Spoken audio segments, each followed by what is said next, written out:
자, 오늘 본문은 창세기 24장 35절부터 39절까지, 49절까지, 35절부터 49절까지.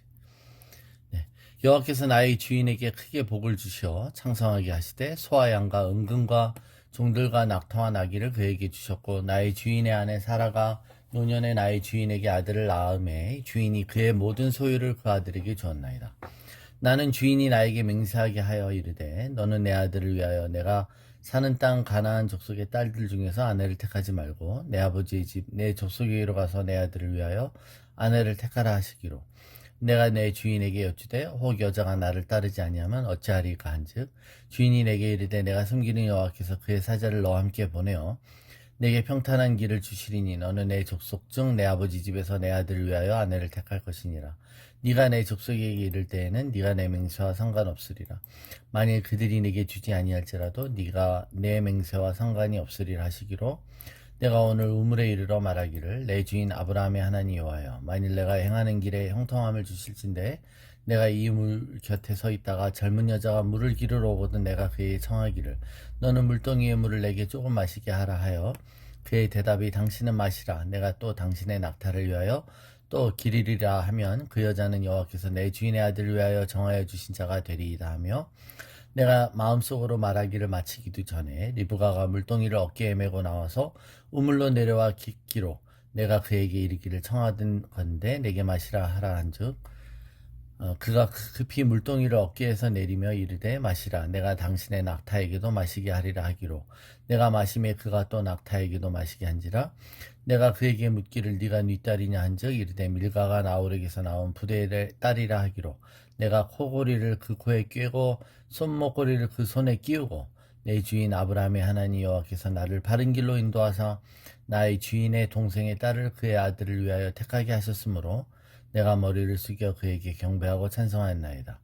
이제 당신들이 인자함과 진실함으로 내 주인을 대접하려거든 내게 알게 해주시고, 그렇지 아니할지라도 내게 알게 해주셔서 내가 우로든지 좌우로든지 행하게 하소서. 자, 우리는 어제부터 이 본문을 통해 엘리에셀의 좋은 점, 엘리에셀의 믿음의 특화된 부분들을 묵상하고 있습니다. 오늘 세 번째로 엘리에셀은 매우 정직한 사람이었다는 겁니다. 자, 48절에 보면 내 주인 아브라함의 하나님 여호와께서 나를 바른 길로 인도하셨다라고 고백하죠. 오늘 본문은 우리가 이미 알고 있는 스토리를 그 지난 줄거리를 얘기하듯 이미 재방송과 같은 내용들입니다. 이미 이걸 읽을 때 우리들은 이미 일어났던 본문들과 대조해서 읽게 되죠. 지금 엘리에셀은 자신이 여태까지 겪어온 여행에 대해서 되게 간단하게 설명합니다. 그러나 그 간단하게 설명 가운데 성령의 지혜 가운데 있는 솔직함이 있죠. 그야말로 즉석 간증을 하는 거예요. 여러분, 간증이란 말이 두 번 말하다라는 뜻이라고 그랬습니다. 성경이 이것을 두 번 기록하고 있잖아요. 왜 두 번 똑같은 얘기를 기록할까요, 여러분? 만일 이 기록이 다르다면 똑같은 얘기가 아니겠죠? 가감하지 않는다는 거예요. 있는 그대로 얘기합니다. 어떤 사람이 입을 거쳐서 다른 사람에게 가는 동안 그 스토리가 왜곡되거나 과장되거나 또는 생략된다면 그것은 아닌 것이죠. 예, 옛날에 그죠? 우리가 귓속말로 이쪽에서 말을 하면 저쪽에서 그 처음에 한 사람이 어떤 말을 했는지를 끝사람이 듣고 그것을 도화지에다 써서 첫사람이 말한 말과 같은지 아닌지를 이렇게 하는 게임이 있었습니다. 예? 그런데 가족 오락관인가요? 그런 게임 중에 원래 답은 썩 좋은 놈이었어요. 근데 이제 이게 사람들을 통해서 귓속말로 전해지면서 마지막에는 속 좁은 놈이 됐다는 아주 재밌는 일화가 있어요. 네. 그러니까 이 간증을 할 때 극적으로 이야기하지 않습니다. 있는 그대로가 가장 극적인 것이죠.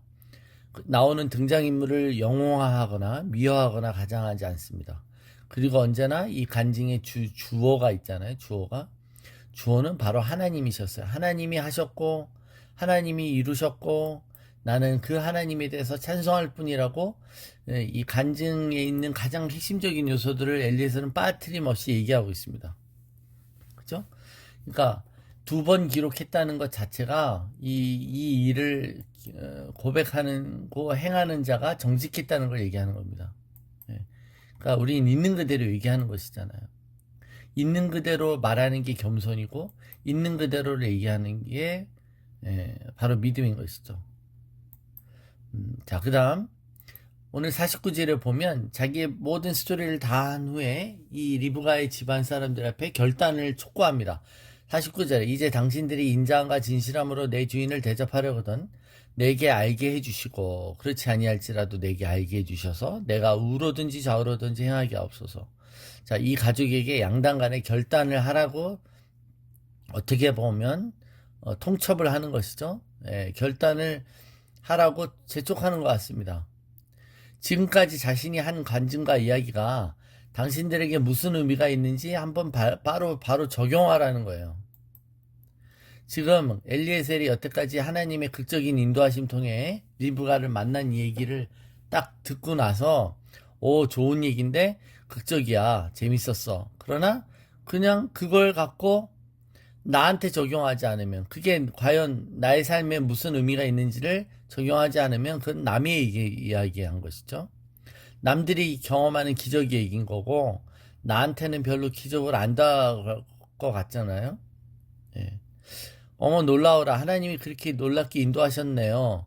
그런데 리브가는 우리가 함부로 줄 수 없습니다. 이렇게 말하면 이렇게 삶을 세세하게 인도하시고 또 이런 폐물로 또 부자인 우리 주인 집에 시집 오십시오라고 하는 이 모든 이 스토리에 대해서 아무 상관이 없게 되는 것이잖아요. 그죠? 신랑의 얼굴도 솔직히 모릅니다. 사진 한 장 안 갖고 왔어요. 사진도 없는 시대라 신랑이 이곳에 또 오지도 않는답니다. 그런 사람들에게 엘리에셀의 증언만으로 지금 설득해서 리브가를 데리고 가겠다는 거잖아요. 그러니까 여러분 어떻게 보면 이 집안 사람들에게 이 말을 통해 그들의 결단을 촉구하는 것이죠. 이 집안이 어떻게 보면 오래전에 헤어졌던 아브라함에 대한 상처가 있을 수도 있죠. 하란 땅에서 아브라함은 과거 같이 살다가 자신은 하나님의 음성을 듣고 떠난다고 떠난 거잖아요. 그 떠난 사람이에요. 아버지 데라가 하란에서 죽자 형제들을 버리고 롯을 데리고 떠난 사람이기도 했어요. 그러니까 자꾸 자기 친척이었으나 떠난 사람이에요. 그래서 어떻게 보면 이 사람들이 그 아브라함의 자식이라고 할 때 별로 내키지 않을 수도 있겠죠. 그러나 지금 엘리에셀은 지금까지 한 간증의 목적이 뭐냐 이거예요. 지금까지 스토리를 장황하게 설명한 이유가 뭐냐는 겁니다. 그것은 바로 이삭의 신부감으로 리브가를 주라는 거 아닙니까? 그죠? 그러니까 우리가 엘리에셀의 믿음을 볼 때 엘리에셀은 세상의 결단을 도와주고 있다는 거예요. 결단을 촉구하고 있어요. 우리가 콜링을 해야 되는 것이죠. 이 복음의 메시지에 당신이 지금 어떻게 반응할 것인가에 대해서 그들에게 적용을 촉구해야 될 필요가 있습니다. 물론 이 결단을 촉구할 때 우리가 거만해서는 안 되죠. 교만해서는 안 되죠. 예수를 믿으세요. 그럼 복받고 풍성한 삶을 누릴 거야. 만일 싫으면 네 손해지, 싫으면 말어 하는 식의 태도가 아니라 그들의 연약함을 위해서 그들이 결단할 수 있도록 그들을 분위기를 맞춰주고 그들을 도와주되 그들을 조종하거나 그들을 속이는 일이 없도록 그들 스스로의 믿음의 결단을 내릴 수 있도록 촉구해야 한다는 것이죠. 이것이 참 이 세상에, 믿지 않는 세상에 예수님의 복음을 전하는 것에 대한 우리의 어려움일 수 있습니다. 그래서 베드로전서 3장 15절에 뭐라고 돼 있어요? 너희 마음에 그리스도를 주로 삼아 거룩하게 하고 너희 속에 있는 소망에 관한 이유를 묻는 자에게는 대답할 것을 항상 준비하되 어떻게 하라고요? 온유와 두려움을 하래요. 자, 엘리에셀은 그리스도의 신부를, 그러니까 이삭의 신부를 꿈을 구하러 리브가를 찾으러 간 일종의 중매쟁이입니다. 자, 그리스도의 신부를 구하기 위해 우리 교회가 또 우리가 맡은 역할이 중매쟁이와 같은 것이죠. 우리는 세상에 하나님을 소개하고 세상을 주님께 인도하는 중매쟁인 것입니다. 이런 사명과 겸손함 그리고 정직함을 가지고 이 세상에 또한 결단을 촉구할 줄 아는 그런 믿음의 사람들이 되어야 되는 줄로 믿습니다.